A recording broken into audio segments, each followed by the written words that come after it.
Welcome to Cookies for Breakfast, conversations with pioneers from children's media past, present, and future. My name is Danny Lebrecq. Long before Miss Rachel and Circle Time with Miss Monica and Caitie's Classroom, there was Miss Nancy of Romper Room, first airing live from Baltimore, Maryland, USA in 1953. Eventually, the program was both syndicated and franchised, making Romper Room a sort of Peace Corps of preschool teachers, offering free public early childhood education across the country, and eventually all around the world, from Canada to the United Kingdom to Japan, Finland, New Zealand, Puerto Rico, and Australia. In early 2024, I had the honor of sitting down with 4 of the original Romper Room teachers. And I have to tell you, their combined wisdom is exactly what we all need to hear in this shared social moment. So, sit up straight, use your best manners, and cross your fingers that at the end of this episode, one of the Romper Room teachers says your name. Romper bumper, stomper boo, tell me do. Magic mirror, tell me today, did all my friends have fun at play?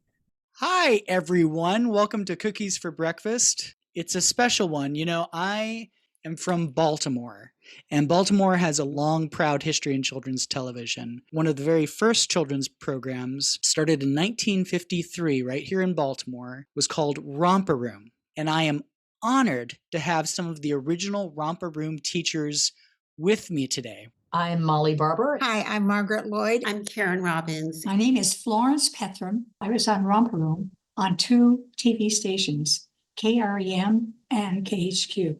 1958 started, and that was in Spokane, Washington. Ms. Florence had an impressive 24-year run ending in 1982. Ms. Karen was on WOKR in Rochester, New York from September 1968 to June of 1969. Ms. Margaret started in Fairbanks, Alaska on KTVF for 2.5 years, then moved to KTNT, Seattle, Tacoma, where she hosted for another 8.5 years. And then there's Miss Molly. When did you become a Romper Room teacher? What year did you start? 1981. I did the nationally syndicated versions. We did 100 syndicated shows, and I lived in Baltimore doing those. And I moved to New York and started doing the Romper Room and Friends. And it was local to New York, of course, but it was one of the first cable. Remember when cable was introduced? That was also seen all over the country and the world, actually, because I used to get mail from the compounds, the diplomatic compounds all over the world. We went out of production in 1987, and then the entire Romper Room syndicated was off the air by 1994. I think it's so important to acknowledge just how groundbreaking this series was, serving the kid on the other side of the screen, but also real children in local communities. Kids would come into the studio, sit down in a real classroom with a real teacher, and learn early childhood principles and morals through devices like the Bumblebee's Do Be and Don't Be. These were great. Hanging up in the back of the classroom were 2 posters, Do Be and Don't Be. You definitely want to be a do be, like do be kind. And on the other side, don't be rude. But we'll let the Romper Room teachers tell you more about that. So let's hear from Miss Florence and Miss Karen and Miss Margaret and Miss Molly about their experiences as Romper Room teachers. So who started, for history, who started Romper Room in Baltimore? Nancy and Bert Claster. Nancy was Miss Nancy, and her husband, the 2 of them as a team, started Romper Room back in the 1950s. As I understand it, Bert and Nancy Claster came up with this little school idea to play school and have, teach letters and numbers and physical activities and sing songs. And then they had a little cartoon. The rumor I heard, or the thing I've heard along the way, is that there was a teachers' strike in Baltimore, and they had the idea that they were concerned that there was going to be a generation of children who didn't have the opportunity to experience that kindergarten experience. That's why they decided. I don't know whether that's true, but that's kind of what I remember hearing. Other cities said, we want this too. And so they said, well, I guess we can franchise it. And so one by one, that's what they did. They franchised the program and then the other stations bought it from the Clasters. But every show throughout the United States and throughout the world, they were all doing the same program, the same songs, the same lessons, activities. If it was, the zoo day, they had this man from the zoo come in from the local city, and we were all doing the same program. Every little program was prepared. It's sent out to each of the teachers and stations ahead of time. I didn't realize that. So everyone was doing the exact same curriculum, and I'm sure each teacher made it their own just by virtue of their personalities. But was it pretty strict? Absolutely. The academics, every lesson, every song, I mean, everything was prepared for us, and we just followed the script. I know Sesame Street so often gets the credit for introducing things like Head Start and doing free education for underserved families. But in many ways, Romper Room was doing that long before Sesame Street. The first airing was 1953. But it was even then, it was very unusual because there was children's programming, but for an actual teacher to be in a classroom setting, essentially providing early childhood education through the screen, that was groundbreaking. That was very new, because I remember there was Ding Dong School. Yeah, with Miss Francis. And then a lot of cities had their own version of some kind of children's television. I remember in Pittsburgh was Adventure Time, Paul Shannon's Adventure Time. And apparently I went and was in the audience, and my parents told me I spent the whole time looking at myself on the monitor, ignored everything that was going on. It's kind of a sign for your future, I suppose. I was living in Fairbanks, Alaska, and a commercial came on the TV talking about wanting to have auditions for a kindergarten teacher on the air. Just one day, I get a call from KREM and telling me that a company was in town and they're going to be auditioning for someone to handle their children's TV program. And would I come in for an interview? And I said, I'm sorry, no thanks. I was not interested at all. All I wanted to be was a wife and mom. Because I had been a kindergarten teacher, my friends kept saying, oh, come on, just go try it. I still did not want to do it. I have young children and, I don't have time for a job. Thank you anyway. He said, I made an appointment for you anyway. Would you mind keeping it? I said, well, oh yeah, I could do that. But then the thought came to me is like, I wonder what a TV audition is like. And so just to experience that. So there were 40 people who auditioned, and I won the audition. And when I found out, it was going to be an hour a day, I thought, oh, I could do that. My kids could manage that. That's what I saw, that was working with children. And these children in the age group, they're fun to be with. When I was at the University of Washington in Seattle, I did an independent study for children's television programs across the nation. And then I found Romper Room with Bert and Nancy Claster back in Baltimore, Maryland. And then I found Miss Margaret in Tacoma, Washington, and I was able to go in and visit with her, see her on camera. And she encouraged me, okay, well, if you want to be a teacher, it's really a fun job, So I got a wonderful teaching job down in San Marino, California, where I taught first grade and then kindergarten. And then I thought, I think I should follow my heart. I think it would be a really fun job to just go back and interview with Mr. Claster and his wife, Nancy. And so I did. I went back to Baltimore and met with them. And they said that they had an opening up in Rochester, New York. And I was single. I could go anywhere in the country. And they said each station hires their own teacher. Usually they're your local teachers with the local children. But here I was coming from California, but they had an opening for a teacher. So they flew me up there to interview with the station. And I went on camera, and then they liked me and they said, yes, we'd like you to be our new teacher. But I was not trained as a teacher. I was probably the first Romper Room teacher to come along who was not trained as a teacher. I was trained as an actress. And I think they did that because they wanted to add music. I needed to sing. Mhm. And they wanted someone who could, not the teachers wouldn't be able to do that. So that was a big shift, wasn't it, to go national instead of just serving the immediate community?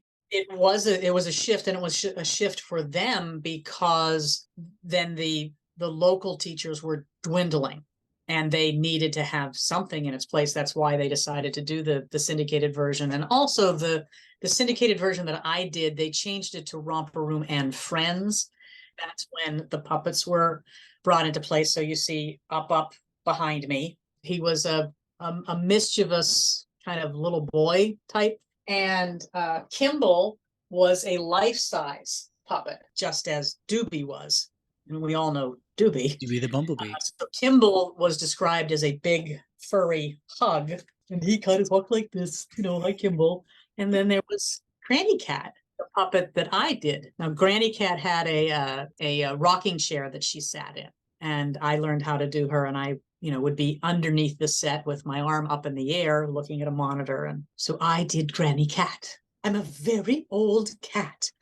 And I talked to all the children and told them the things that were very special from my age of wisdom. And for our listeners, Molly is a very gifted puppeteer. I know what it takes to bring a puppet to life, and I wish you could see I'm this not so blue. sure anymore. It's the same kind of things. If you're going to put me under a table today, you'll never get me out. Oh, Granny. So it goes for all of us, I think.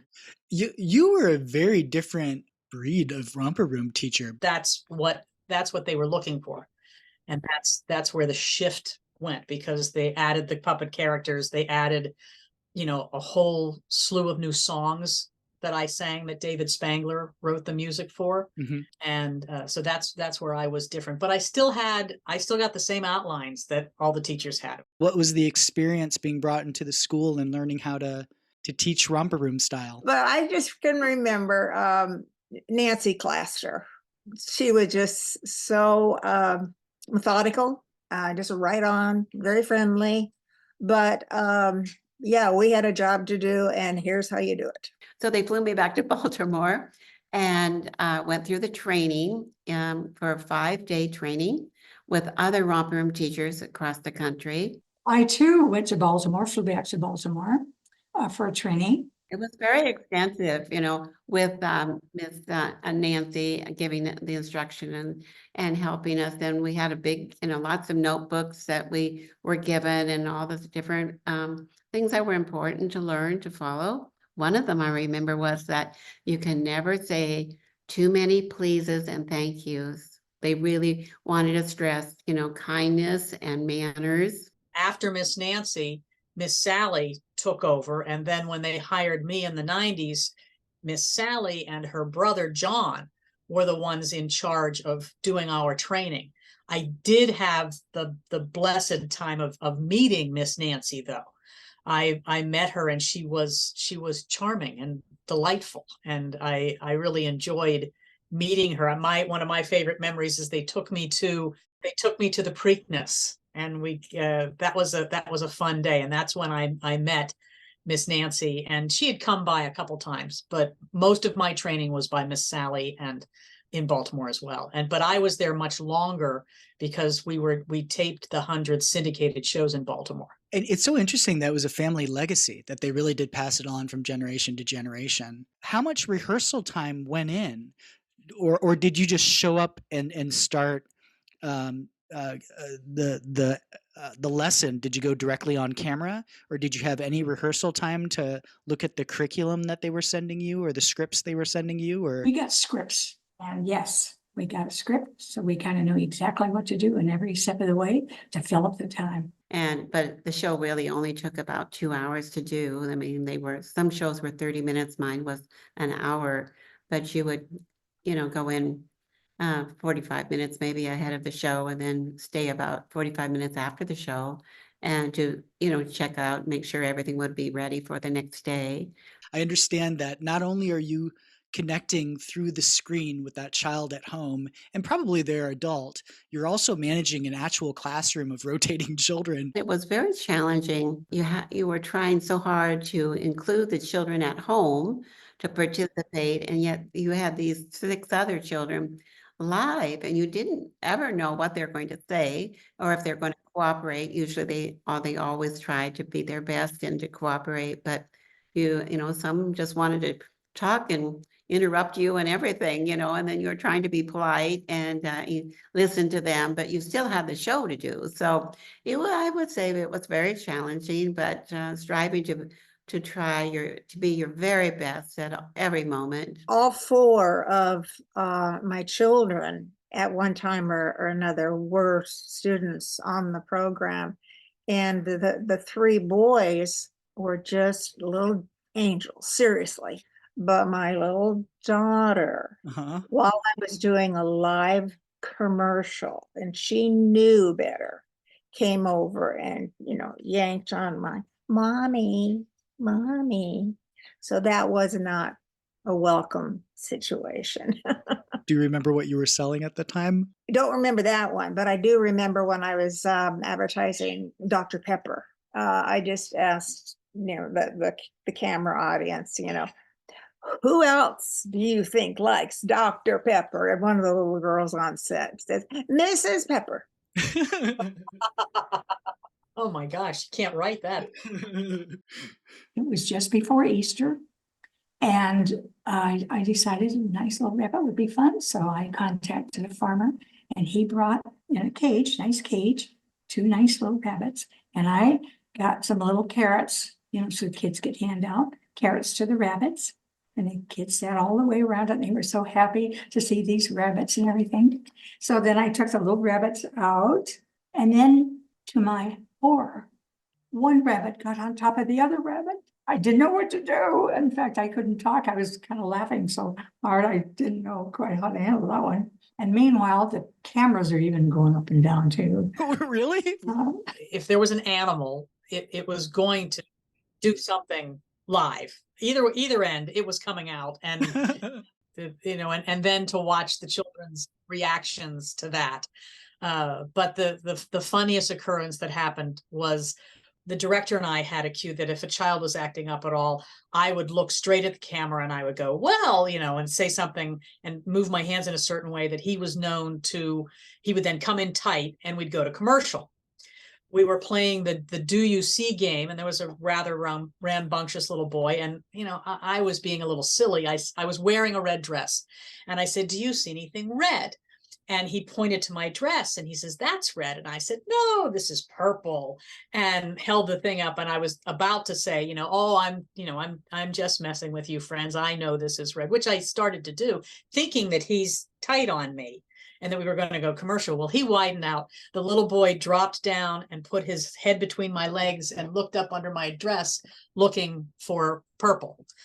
And that actually wound up on Life's Most Embarrassing Moments and another blooper show in London. And Oh, no. it's I have copies of it on the internet. On the internet. YouTube. Oh, the internet. Oh gosh. That's amazing. But at the same time, those unexpected things, I mean, those are priceless. Like, it's great to stay on script, but real life, I think. I think also for the parents at home, at least it's been my experience with our show, I get a lot of emails from parents who like it when things go wrong, because, you know, you look on this through the screen, especially nowadays, at this false, you know, presentation of perfection, and that's not real life, and that doesn't really help anybody. It's how do we get through the mistakes? I think that's much more important than being perfect and shiny, and, you know. It teaches the children to not be so hard on themselves. You know, Yes. we try to focus on that a lot, that, you know, just enjoy yourself, be here. Don't be so hard on yourself as to having to behave or be perfect or whatever. Just have fun and be a child. And we should all learn that. People so often say that they're looking at everybody else's sizzle reels and comparing it to their cutting room floor. Right. That's what the internet does to you. I was just going to say, it's a very timely lesson. I guarantee somebody is receiving what you just said and really needed to hear it at that moment. Coming back to commercials, you had experiences on different sides of 1973 and restrictions on kids show hosts selling directly to children. Early on, I don't think there was a whole lot of thought about it. People had to pay for the program somehow. It was very normal for a lot of different TV shows, kids shows, the news, sitcoms to stop and sell something to the audience. But there was pushback at a certain point in '73, essentially saying if you're a child's friend, maybe it's not the best thing to be selling them something. You have so much influence. So things changed. Was that ever part of the conversation for you when you were selling or being put in the position to sell things like Dr. Pepper and whatever else in between lessons? How did you think about that? How did you deal with it? Or was it even a concern at that point? It was not a concern at that point. It just flowed. It just flowed. But it did, after this 1973 situation, it did cause me to lose the program. And I felt, whether I'm not remembering correctly or not, but I felt that Sesame Street had a great voice in the no commercialism. Of course, then look how commercial it got. But my station, after we could not do any more commercials, then my station chose to run the program just as a public service. And I don't know how long that lasted, but when the station was about to be sold to another company, they took anything that wasn't making money, off the docket.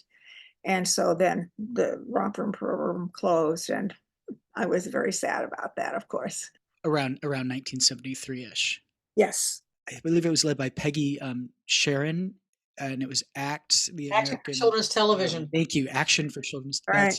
And there was concern, and there was justifiable concern. There was also lots of cartoons. There was lots of violence.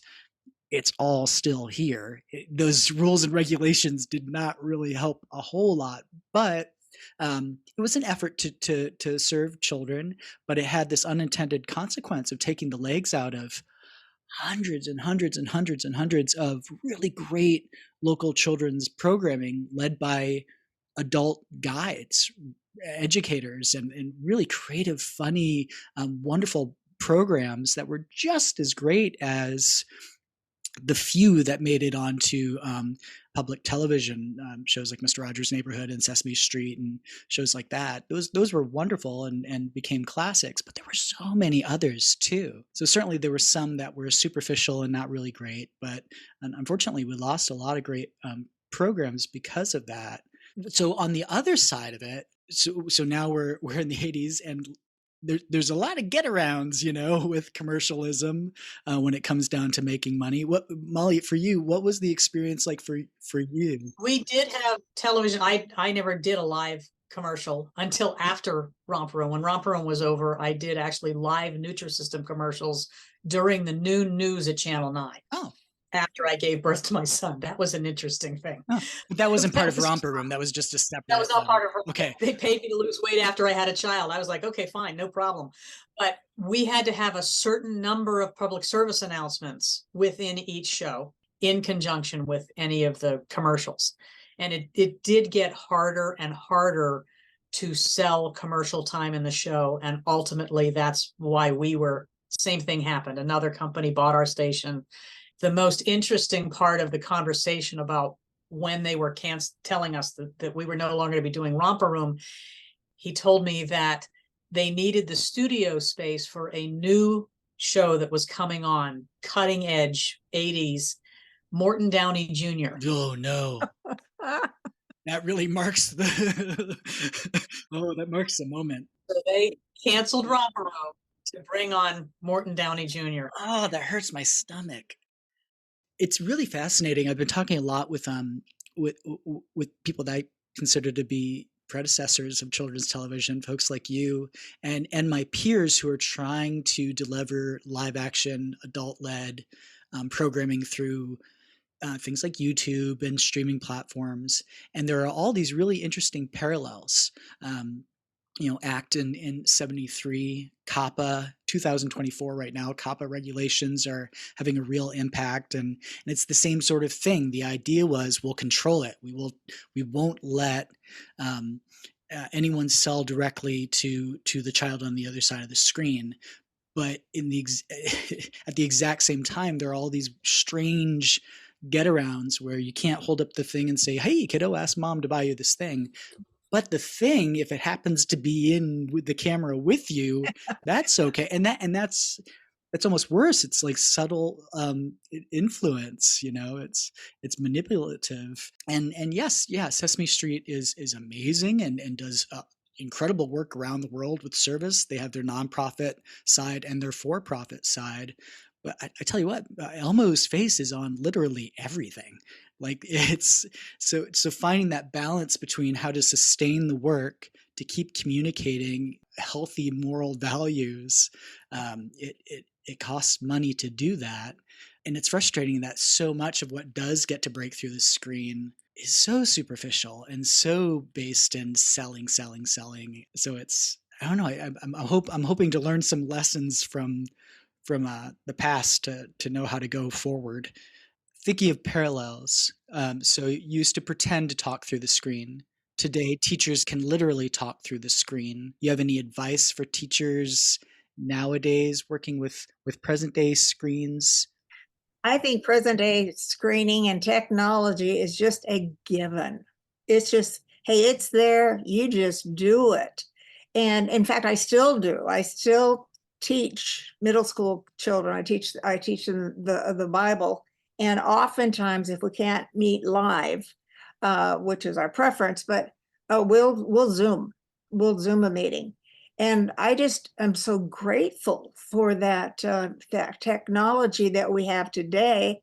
But I guess I was just as grateful to be able to talk via a screen. The difference being when we spoke to the friends at home, we could actually see them. There you go. Now the teachers can actually see their students on the screen and hear back from them. And the parents that are hiding in the background listening to what they're saying. I mean, that's right. When you think of it with us, the parents also were the background. We didn't see them. They were part of our imagination. That's the difference. But I used to have people stop me when I was out and about. And if I was talking to someone, they would go, "Are you Miss Molly?" Mm-hmm. And they recognized me from my voice. Exactly. Not necessarily my face, because if a parent, if the child's watching and playing on the Romper Room, the parent was usually walking around doing other things and listening. Same experience. Mm-hmm. It's the voice. And for me, I can remember one time years later, 10, 12 years after I had been off the air, I was in a department store. And this big, burly man came and stood by me, and he says, are you Miss Margaret?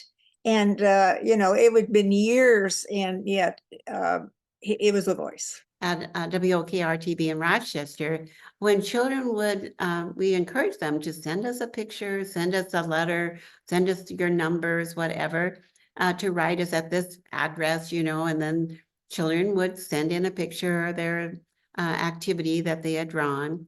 And so then as a teacher, that was your fan mail. Because we were kind of communicating with them on a personal level by saying their name, knowing that they were watching the show and enjoying it. I would write their names down on a sheet of paper, vertical, long sheet of paper, and put it on the camera in front of the cameraman. And so at the end of the show, that's how we called out their name, I got letters from mothers who said, "This is the only program my young child likes to watch.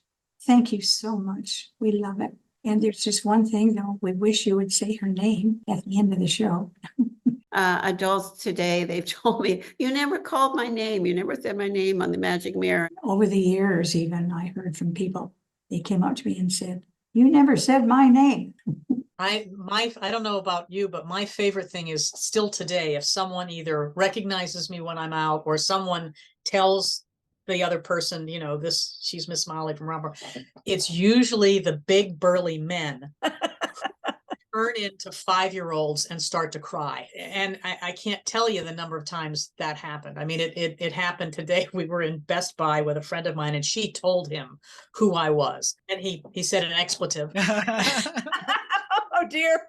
And he looked at me and immediately apologized. Oh, Miss Molly, I'm so sorry. I didn't mean to say that. Was your husband ever called Mr. Molly?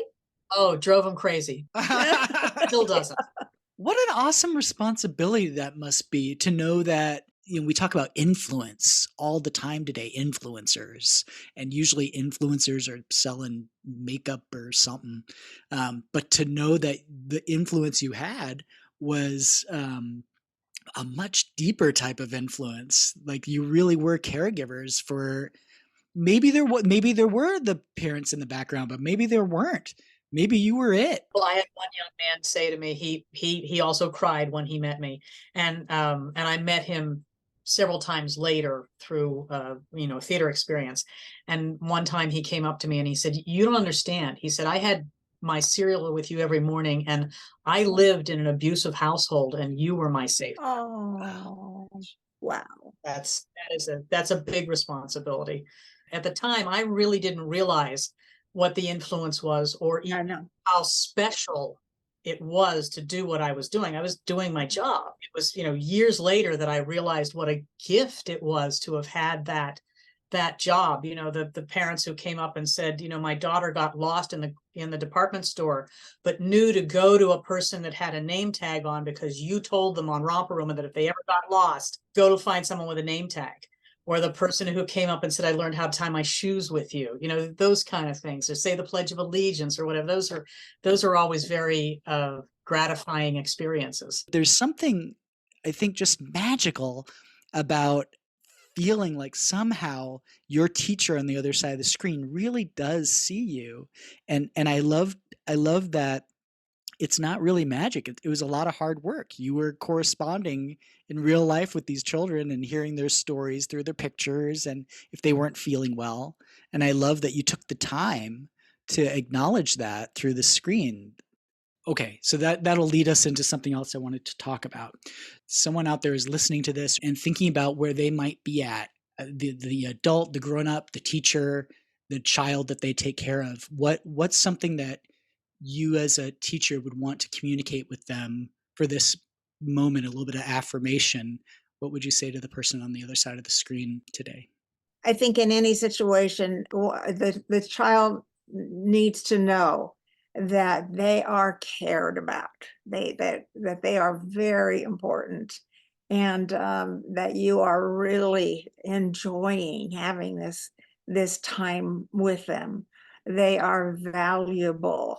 I'm going to be learning from them, and they can learn from me. They're important to what is going on, and they're an integral part of whatever they're seeing going on in the screen. I absolutely agree with her. I think that everyone needs to be told that they are very special. Everybody has their own gift that is cherished and loved and needs to be shared. But it's equally important for them to like or love or be nice to, be kind to those within their midst. It cannot be all about me. That's so dangerous. There's great agreement there. And I think that's the delicate balance that parents today are having, the delicate balance between teaching your child autonomy and understanding, who I am, and that, yes, I am special. I don't have to compare myself with others, but also the balance of being kind and loving to others. They are just as important as you are or I am. They are just as important. Something that goes along with what you were saying, Molly, something I heard years ago, and it has stayed with me, is that you cannot have harmony without differences. You're thinking about an orchestra, the instruments are different, and it's good that they're different. I'd start teaching them about love, and love probably is the most important thing we've got in the world. But young young children have to learn how to love themselves too, but they have to learn about love. And they have to, I think it's important to look at a child and say, what do you like to do best? What do you think you're good at? And kind of tune in to, so the child can tune into themselves and say, what am I inside? I have to start learning about me too. That's what I would kind of emphasize, I think. I often think about, the society today for the people who are on camera or whatever. And, then the people are just so quick to put criticism or whatever out there in the world. I'm great. I often say I'm very grateful that I did Romper Room at a time where there was no social media to bash my mistakes. Yes. Yeah. I think about that so often because it's the world that I'm living in and knowing also where it's going to become so hard for young children and adults, frankly, to tell the difference between what's real and what's pretend and to be able to develop the critical thinking skills and the deep empathy to navigate all of that. It seems like it's never been more important to really know who you are on the inside, but also to truly take the time to see others and understand the root causes of behavior. You just made me think about something that I hadn't thought of before. The other gift of all this is, back when we were doing it, you didn't really know what other people were doing in other neighborhoods or other houses or so most people were pretty isolated in their view of the world. And now we do have a much greater view of the world where we can understand that there are people who have, different experiences that can really enlighten us to the melting pot of this big world. And that wasn't available back then. So it is wonderful that those things are available now for everyone to learn. Well, I was going to say that they and we need to really think about what is true and what is not true. Because we're going to hear both. I think it's going to be extremely more and more difficult, especially with AI and so forth, to discern what is really true and what is really not. And that's up to the individual. But boy, how do they know what is true and what is not true? They've got to be able to believe in the one who is speaking. The privilege of being able to talk about what is true would be one of the advantages that we could have. I know that there are so many of our listeners who are in the field of early childhood education and children's media and parenting and teaching and those words ring so true to me as a dad and a teacher and someone who communicates through the screen. And I bet they really connected with you too. That's the gift of being a real human being communicating through any device. It's that trustworthiness. You earn that. And boy, the Romper Room teachers have earned our trust. We have so much to live up to. My favorite part of every Romper Room episode was the end, where they held up the magic mirror to us and peered through the screen and shared their final message. Romper, bumper, stomper, boo. Tell me, do. Did all my friends have fun at play today? Romper, bumper, stomper, boo. Tell me, do. Magic mirror, tell me today. Have all my friends had fun at play? Romper bumper, stomper boo, tell me, do. Magic mirror, tell me today, did all my friends have fun at play? Why, all my friends had fun today. I see you. You're having a special day today. Love you, friends. Romper, bumper, stomper, boo. Tell me, do. Magic mirror, tell me today, did all my friends have fun at play? Oh, I see Florence, I see Danny, I see Rachel, I see Bree, I see Tony, I see Scott and Brent and Jeff and Josh. Have a good day. Bye-bye. Did she say your name? If not, I have it on very good authority that your Romper Room teacher truly did see you. And you know what? She still does. we all still want to be seen, to truly be seen for who we are on the inside, to be accepted for who we are in this very moment. Do be's and don't be's and everything in between. And you can know that if you make a mistake, she still believes in you. You can try again. Just do be kind. Thanks so much for listening. We hope you enjoyed the episode. If you did, be sure to leave a review, hit the like button, subscribe, share with your friends, all those good things. It helps the podcast to grow and reach more people. Also, check out our children's series made right here in Baltimore, Danny Joe's Treehouse. You can find us on YouTube, YouTube Kids, Sensical TV, and Epic for Kids. We just had the legendary Lamb Chop and Mallory Lewis, daughter of Sherry Lewis, on Danny Joe's Treehouse, and we did an amazing episode about speaking truth to power and what it means to ban or have something banned. That's been in the news a lot, and it really does impact young children and their grown-ups. We can talk about big things on Danny Joe's Treehouse, so be sure to check that out. Thanks for listening.